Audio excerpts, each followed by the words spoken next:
आज देख सकते हैं युवाओं का मकसद होता है कि बढ़िया से पढ़ाई लिखाई हो, अच्छा से कंपटीशन की तैयारी करें और झारखंड की नामधारी परीक्षाओं में बैठे। आज आपको मालूम है सीजीएल के साथ क्या हुआ? मालूम है आपको क्या हुआ सीजीएल के साथ? पेपर लीक का मामला। आज सीजीएल के साथ क्या हुआ? पेपर लीक का मामला।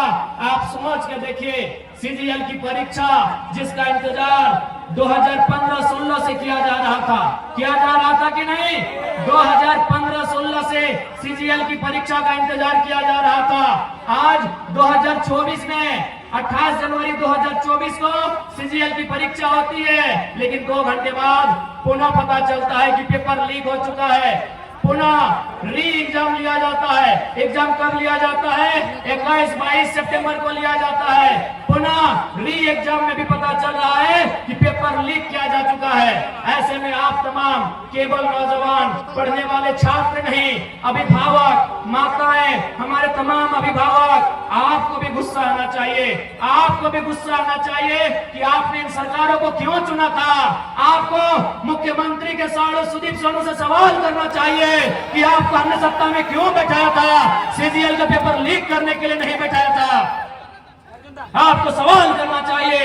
लेकिन आज बहुत दुर्भाग्य की बात है, हम और आप व्यस्त हैं, अपने रोजमर्रा की जिंदगी में व्यस्त हैं। हम अपनी चाय की दुकान में व्यस्त हैं, हम अपने पान की दुकान में व्यस्त हैं, हम अपनी दिनचर्या में व्यस्त हैं, हम अपने काम काज में व्यस्त हैं, हम अपने रोजगार में व्यस्त हैं। लेकिन आज यहाँ के राज्य के आपके बच्चों के भविष्य को लाखों रुपए में बेचा जा रहा है और आपके कानों में अगर जू नहीं रेंग रही है तो याद रखिएगा, केवल सरकार दोषी नहीं है, आप और हम दोषी हैं इस राज्य की बर्बादी के लिए। इस बात को याद रखिएगा।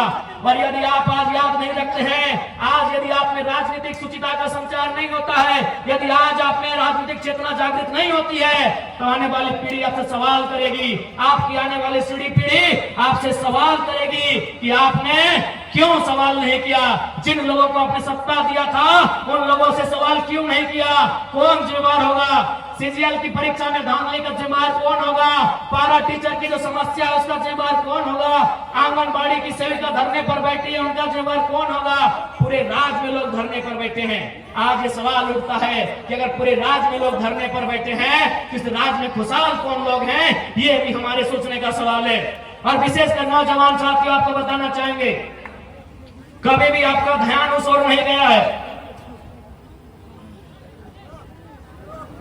आपका ध्यान कभी उस ओर नहीं गया है। हमारा ध्यान नौकरियों की ओर जाता है। एक बहाली में अगर मान के चलिए जेपीएससी की बहाली आती है, 250 सीट होता है, 325 सीट होता है, 350 सीट होता है। लेकिन आपको मालूम है इस राज्य में इनकम का जगह कहाँ है? आपको अभी तक मालूम नहीं है, क्योंकि हमारा माइंड उतना डेवलपमेंट ही नहीं है, हमारी सोचने की शक्ति वहां तक गई ही नहीं है। अरे नौकरी वन टाइम अगर जेपीएससी निकालती है तो 250 सीट ज्यादा नहीं रहता है। लेकिन आपको मालूम है आपके गांव में, आपके पंचायत में, आपके प्रखंड में, आपके जिला में जो भी सरकारी मकान है, जो भी सरकारी भवन है, वहां केवल 2-4 अधिकारी सरकारी होते हैं। बाकी एजेंसियों को ठेका दिया जाता है, बाकी कॉन्ट्रेक्चुअल लेवल पे आधार पे होता है, बाकी टेंडरशिप के आधार पे होता है। आप जो पंचायत भवन देख रहे हैं, उस पंचायत भवन में जो खिड़की का रंग पेंट करने का जिम्मा एजेंसी को दिया जाता है, बल्ब लगाने का जिम्मा एजेंसी को दिया जाता है, उसमें इलेक्ट्रिशियन से लेकर फिटिंग हर एक काम एजेंसी को दिया जाता है। तो सोच के देखिए झारखंड में कितना एजेंसी काम कर रहा है। अरे नहीं करने से भी 30,000 35,000 एजेंसी झारखंड में काम कर रही है। छोटी बड़ी सब मिला के 30,000 से 35,000 एजेंसियां काम कर रही है। एक एजेंसी का टेंडर करोड़ों में होता है। आप उन एजेंसियों का लिस्ट निकालिएगा, 1% झारखंड के लोग नहीं है। आप केवल नौकरी देखते हैं कि बहाली कै गो निकल रहा है पुलिस का। आप इतने इस भीड़ में कै गो कॉन्ट्रैक्टर है, इस भीड़ में कै गो एजेंसी के ऑनर है। आपकी जानकारी के लिए बता दें, आपके बगल में कोई सरकारी स्कूल होगा, हाई स्कूल होगा या +2 होगा, वहां का प्रिंसिपल सरकारी है, वहां का फिजिक्स का टीचर सरकारी है, वहां के केमिस्ट्री का टीचर सरकारी है। लेकिन आपको जानकारी होना चाहिए आईटी, टीटी और स्पोर्ट टीचर सरकारी नहीं है। आईटी का टीचर सरकारी नहीं है, टीटी का टीचर सरकारी नहीं है, एक्सपोर्ट टीचर सरकारी नहीं है। और आपको यह भी जानकारी होना चाहिए कि आईटी और टीटी का टीचर एग्जाम लिख के नहीं आते हैं, एजेंसी के थ्रू आते हैं। वो एजेंसी भी आपकी नहीं है, वो टीचर भी आपका नहीं है।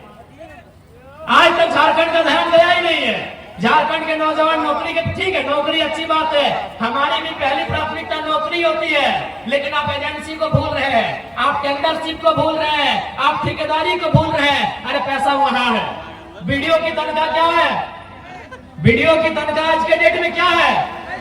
50,000, 1 लाख है। चलिए 1 लाख मानते हैं, चलिए मान लेते हैं बढ़िया पदाधिकारी की तनख्वाह 1 लाख है, तो 12 महीना में 12 लाख, यानी 1 साल का 12 लाख। वो नौकरी कितना करेगा? 30 साल। कितना?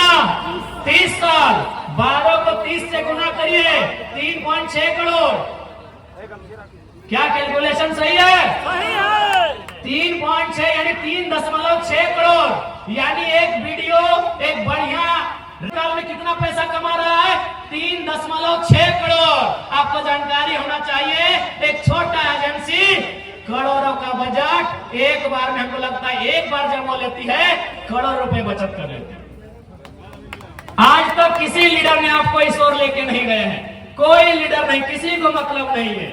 आप कहीं चले जाइए, आप अस्पताल में चले जाइए, स्वास्थ्य केंद्रों में, डॉक्टर सरकारी हो सकता है, डॉक्टर सरकारी हो सकता है, वॉचमैन सरकारी नहीं है, जो गार्ड है वो सरकारी नहीं है, जो सफाई कर्मी है वो सरकारी नहीं है। वो कहां से आते हैं? परीक्षा लिख के नहीं आते हैं, वो एजेंसी के माध्यम से आते हैं, ठेकेदारी के माध्यम से आते हैं, कॉन्ट्रैक्ट बेसिस पे आते हैं। अरे वहां आपका ध्यान गया ही नहीं है। इसलिए आज लोग मुझसे क्यों चिढ़ते हैं मालूम है? क्यों ये लोग इनके रातों के सपनों में हम आते हैं? क्योंकि ये बोलते हैं घरों में कि ये लड़का लीडर नहीं टीचर ज्यादा है, ये पढ़ाता है, ये अपनी सभाओं में भाषण कम पढ़ाता है, लेक्चर और क्लास ज्यादा लेता है। नहीं बताइए किस लीडर ने आपको बताया है? किसने आपको बताया है?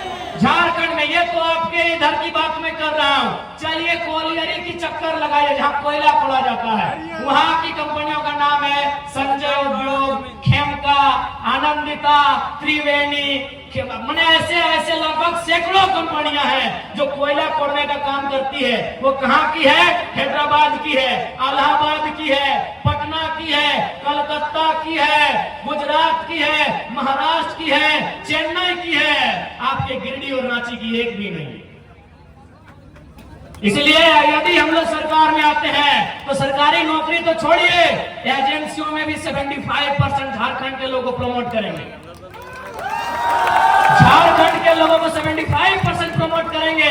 और आपको मालूम है सरकार क्या चीज है, आपको मालूम है।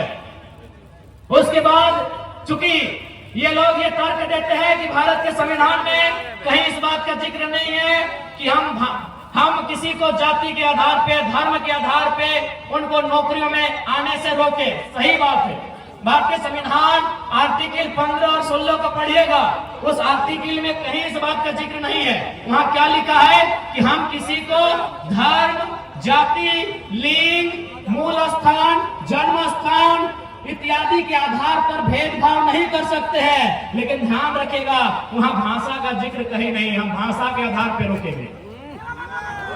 भारत के संविधान में आर्टिकल 15-16 को पढ़िएगा, आपके हाथ में गूगल है, वहां जाति का जिक्र है, धर्म का जिक्र है, लिंग का जिक्र है, जन्म स्थान का जिक्र है, भाषा का जिक्र नहीं है। हम भाषा के आधार पर रोकेंगे। गिरिडीह में परीक्षा गिरिडीह की भाषा के आधार पर लेंगे। अब सवाल है कि कैसे भाषा के आधार पर परीक्षा लेने से कैसे रुकेंगे? भाषा के आधार पर यदि हम परीक्षा लेंगे तो कैसे रुकेंगे? उदाहरण के लिए मान के चलिए हमने हिंदी में कोई पेपर लिखा और उस पेपर में सवाल आया एक मुहावरा, आंख का तारा, इसका मतलब क्या होता है? आग बबूला होना, इसका मतलब क्या होता है? कमर कसना, इसका मतलब क्या होता है? तो आपके साथ साथ आधा भारत के लोग इसका उत्तर जानते हैं कि आंख का तारा मतलब होता है बहुत प्यारा। कमर कसना का मतलब होता है तैयार होना। आग बबूला का मतलब होता है गुस्सा होना, क्रोधित होना। आधा भारत इसका उत्तर जानता है, लेकिन इसी सवाल को अगर हम अपनी भाषा में, झारखंड की क्षेत्रीय भाषा में पूछेंगे कि पखर करे हाथ, करे करे झांक, की लगेगा कि पखर करे हाथ, करे करे झांक, एकर माने की लगे बुझाओ, के बुझता है कि हाथ से छूटल माछ और बांधे गड़ल कांच, घूर घूर ना पावाय, के बुझता है? यानी अगर गवर्नमेंट के पास दिमाग हो तो ये फॉर्म भी ले लेंगे और वे रुक भी जाएंगे, लेकिन ना इनके पास दिमाग है और ना दिल है, इसीलिए पत्थर दिल होके झारखंड की नौकरियों को बेच रहे हैं। अब आप कहेंगे कि क्या भाषा के आधार पर रोक सकते हैं कि नहीं, तो आप जाइए उड़ीसा की वेबसाइट को चेक कीजिए जिससे नियोजन का नोटिफिकेशन निकलता है। आप पश्चिम बंगाल की वेबसाइट को चेक कीजिए जहां से नियोजन का नोटिफिकेशन निकलता है। आप तमिलनाडु के वेबसाइट को चेक कीजिए, आंध्र प्रदेश के वेबसाइट को चेक कीजिए जहां से नियोजन का नोटिफिकेशन आता है। वहां साफ साफ लिखा है उड़िया भाषा का जानकारी है तो भरिए, नहीं तो घरे भीतरे रहिए। लेकिन झारखंड क्या है? झारखंड बाबा जी का ढाबा है, जिसको मन है, जिधर से मन है आइए, खाइए और जाइए।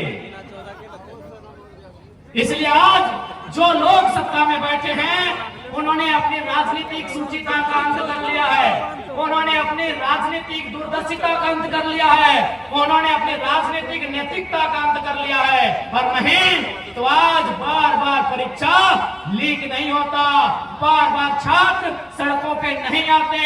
आज हमारे नौजवान, ऐसा लग रहा है बिरसा मुंडा के राज्य में, शहीद निर्मल महतो के राज्य में हक नहीं, अधिकार नहीं, सरकार से अपना भीख मांग रहे, ऐसा प्रतीत हो रहा है। इसलिए आज तमाम नौजवान, चूंकि नौजवानों को गुस्सा बहुत आता है, लेकिन मुझे दुर्भाग्य है कि आपका गुस्सा अभी क्यों नहीं आ रहा है, आपका गुस्सा सही जगह पे क्यों नहीं आता है। अरे आपका गुस्सा जो ताड़ी गोदाम में आता है, जो माड़ी गोदाम में आता है, जो जुआ खेलते हैं, जो टास की भट्टी में आता है, वह गुस्सा सरकार के सामने क्यों नहीं आता है, ये मेरा आपसे सवाल है। आएगा इस बार आएगा, कोई नहीं। क्यों नहीं आता है आपको गुस्सा इन विधायकों से?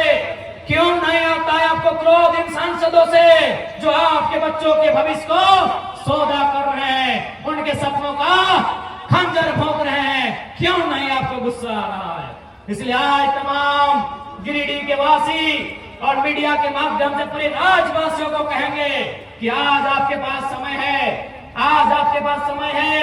एक लड़का पारसनाथ के जंगलों से निकलकर आपको पुकार दे रहा है, इस पुकार को अनसुना मत कीजिएगा, नहीं तो 10 साल बाद जो लड़के हमारे भाई लोग आएंगे वो फेसबुक और इंस्टाग्राम से बाहर नहीं आ पाएंगे।